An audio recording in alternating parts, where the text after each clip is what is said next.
नमस्कार दोस्तों, मैं हूं चेतन शर्मा और आप देख रहे हैं आपका अपना चैनल कहानी आज की। और कहानी आज की में मैं बात करूंगा भारत में इंफॉर्मेशन टेक्नोलॉजी के पायनियर और इन्फोसिस के को फाउंडर एवं चेयरमैन एमरेटस एन.आर. नारायण मूर्ति की। दोस्तों, इससे पहले कि मैं एन.आर. नारायण मूर्ति के साहस, उनके संकल्प, उनके संघर्ष और उनके समर्पण की कहानी आपको सुनाऊं, कुछ इंटरेस्टिंग फैक्ट्स आपके साथ शेयर करता हूं। एन.आर. नारायण मूर्ति की नेटवर्थ है लगभग 20,000 करोड़ रुपए। बावजूद इसके वो हमेशा इकोनॉमी क्लास में फ्लाई करते हैं। 3 दिन के लिए बल्गारिया में अरेस्ट भी रहे। जब पहले क्लाइंट से मिलने नारायण मूर्ति गए थे तो साइकिल पे गए थे।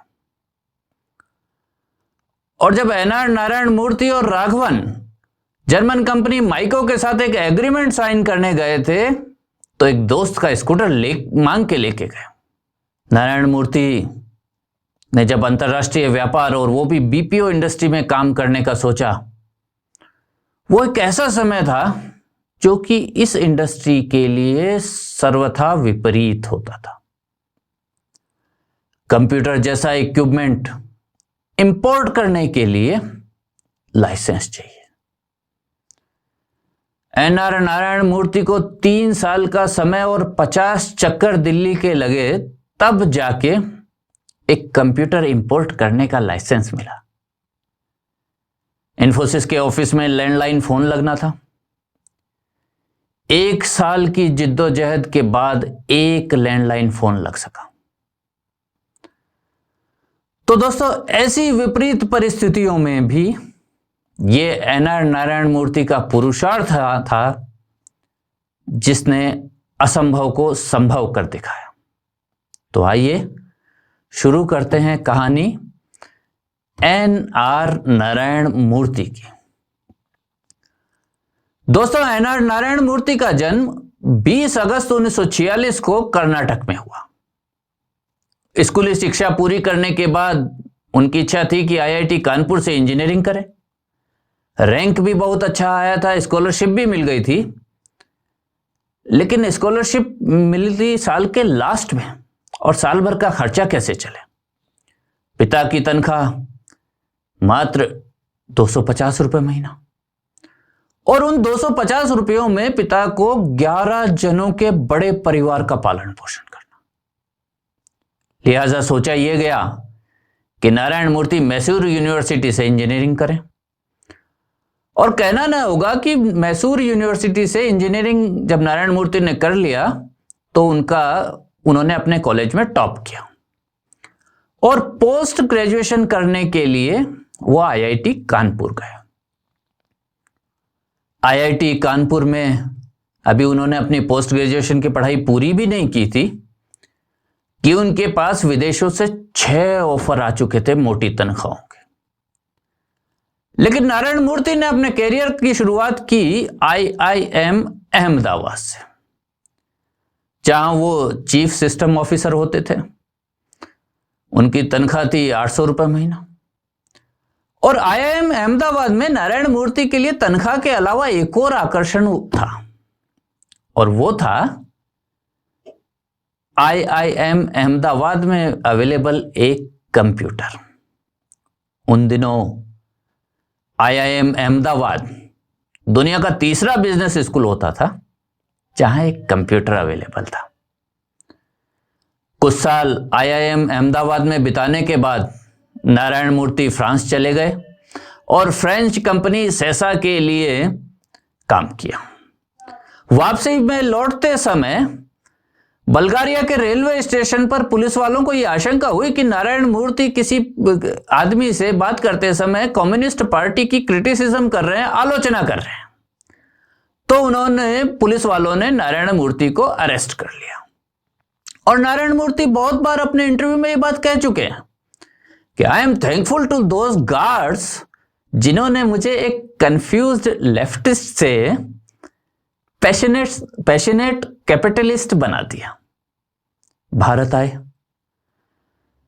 और एसआरआई एवं सॉफ्ट्रॉनिक्स 2 वेंचर शुरू किए, लेकिन ये वेंचर नहीं चले और नारायण मूर्ति ने फॉर द टाइम बिंग यही उचित समझा कि एक जॉब कर लिया जाए और पाटनी कंप्यूटर्स पूना में उन्होंने जॉब शुरू किया। यही उनकी मुलाकात सुधा कुलकर्णी, जो बाद में सुधा मूर्ति बनी, से हुई। मूर्तिज के 2 बच्चे, बेटी अक्षता और बेटा रोहन। अक्षता की शादी ऋषि सोनाक, जो कि वित्त मंत्री हैं ब्रिटेन के, उनसे हुई। वहां चांसलर ऑफ एक्सचेकर बोलते हैं इसको। और अक्षता के बारे में एक इंटरेस्टिंग बात यह भी कि वो अपने स्कूल डेज में कर्नाटक के एक ब्लाइंड स्कूल में वॉलंटियरिंग करने जाया करती थी।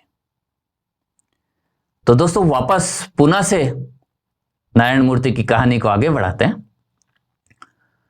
1981 में बिजनेस वर्ल्ड में एक खबर ने तहलका मचा दिया और वो खबर यह थी कि NR Narayana Murthy, Nandan Nilekani, NS Raghavan, S Gopalakrishnan, SB Shibulal, K Dinesh और अशोक अरोड़ा, इन 7 लोगों ने मिलकर 7 जुलाई 1981 को इन्फोसिस की स्थापना की।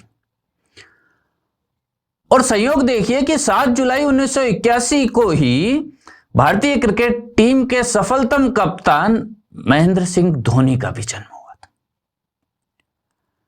शुरू के 2 साल में इन्फोसिस का ऑफिस पूना के एक 2 कमरे के फ्लैट से चलता था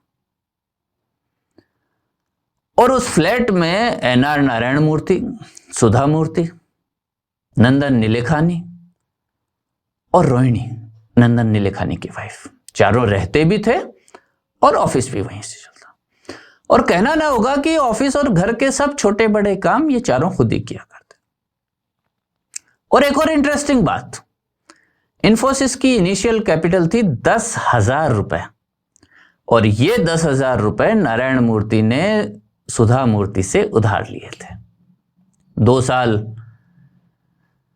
पूना में ऑफिस चलने के बाद बेंगलोर 1983 में ऑफिस शिफ्ट हुआ और 1987 में बॉस्टन यूएसए में इन्फोसिस का पहला इंटरनेशनल ऑफिस खुला।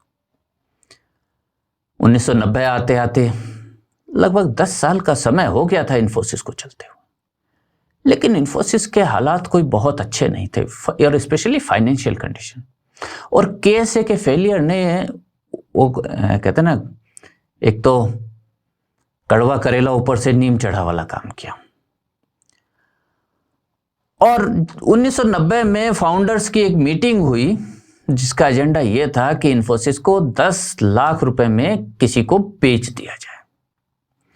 और जब नारायण मूर्ति ने यह देखा कि मीटिंग में इस बात का माहौल बन रहा है इस तरफ कि बेचने पर सहमति बन रही है, तो उन्होंने एक ऑडेशियस स्टेप उठाया, एक बहुत साहसिक कदम उठाया। और वो एक कदम यह था कि उन्होंने अपने साथियों को एक ऑफर दिया कि देखिए, आप में से जो चाहे अपना शेयर बेच के जा सकता है, मैं उसका शेयर खरीदने को तैयार हूं। सब लोग साथ रहे और कोई छोड़ के नहीं गया। लेकिन हुआ यह कि नारायण मूर्ति के इस ऑफर ने सभी में एक नई आशा, एक नई ऊर्जा, एक नए विश्वास, एक नए संकल्प का संचार किया कि यस, हम सफल हो सकते हैं, हम कंपनी चल सकती है, या कहें कि कंपनी चलेगी।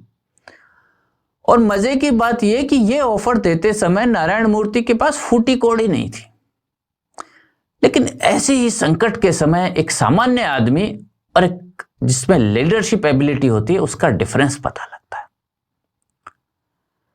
बाद में इन्फोसिस नैस्डैक में लिस्ट हुई, पहली कंपनी थी नैस्डैक में लिस्ट होने वाली।